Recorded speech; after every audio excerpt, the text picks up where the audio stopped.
Les forces occultes. Les forces occultes ne reculeront devant rien pour dominer l'homme. Ces forces de la noirceur sont lucifériennes ou elles peuvent être aussi ces forces de la lumière.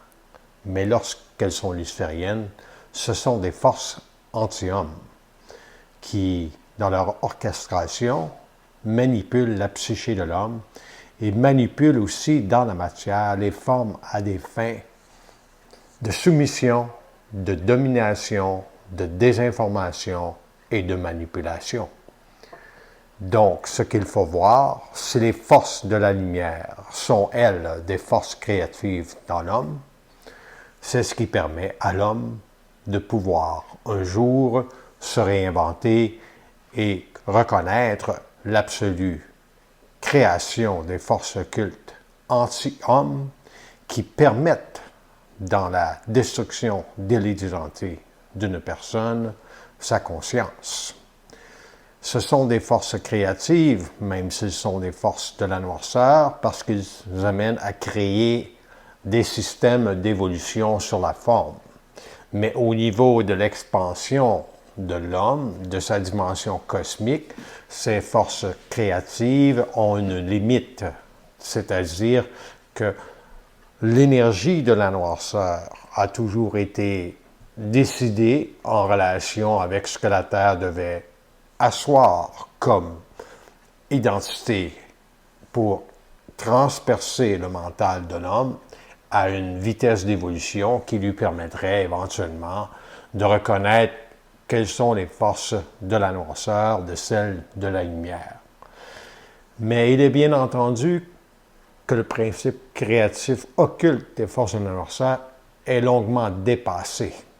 C'est ce que nous voyons présentement en société, alors qu'il se crée une orchestration de manipulation mondiale à une échelle très avancée qui peut laisser encore l'individu dans le chaos de sa reconnaissance pour faire lui-même l'introspection nécessaire afin de discerner quelles sont les forces en lui, dans l'individu, qui lui permettront de se réinventer et d'accéder à plus de lumière.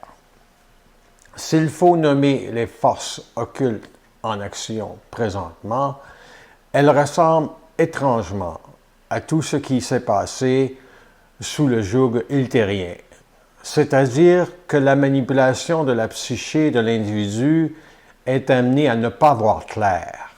Et on peut subjuguer des populations dans son entièreté à une simple expression de la noirceur par la crainte. Donc, lorsqu'on regarde le coronavirus, il est assuré que l'extension de la crainte, de la peur de mourir, est au centre de l'attaque des forces occultes lucifériennes de la noirceur pour engendrer présentement sur la Terre un niveau absolu de chaos éventuel. Est-ce que ce chaos a été préparé depuis longtemps? Il est possible que oui. Et sans tomber dans la conspiration et sans vouloir développer davantage sur la conspiration, cet enregistrement veut regarder l'angle de la lumière à travers les forces occultes de la noirceur qui, elles, ne reculeront devant rien car elles sont en mission afin d'établir que l'homme ne doit pas être en éveil à sa lumière. Il s'agit, dans une certaine façon, de l'antichrist mondial dont je veux parler dans cet enregistrement. Donc, bonne écoute à ceux qui voudront poursuivre l'étude de cette réalité et ainsi comprendre pourquoi je ne mettrai jamais dans un titre cette réalité de l'antichrist mondial pour la simple et unique raison que cela créerait énormément de fascination dans le titre même, alors que Google pourrait ramasser facilement cette réalité et soustraire l'individu à des éventualités possibles. C'est-à-dire que lorsque j'ai publié avec David Lévesque un audio sur le port du masque, du coronavirus et l'intelligence individualisée, j'ai remarqué que Google avait mis de la publicité en lien avec la protection de l'individu à l'égard du coronavirus et que je n'avais aucune façon d'y me soustraire.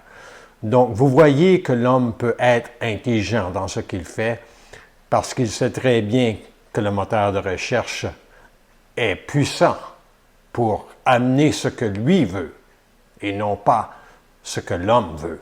Et c'est pour cela que je vais commencer cet enregistrement avec l'Antéchrist mondial.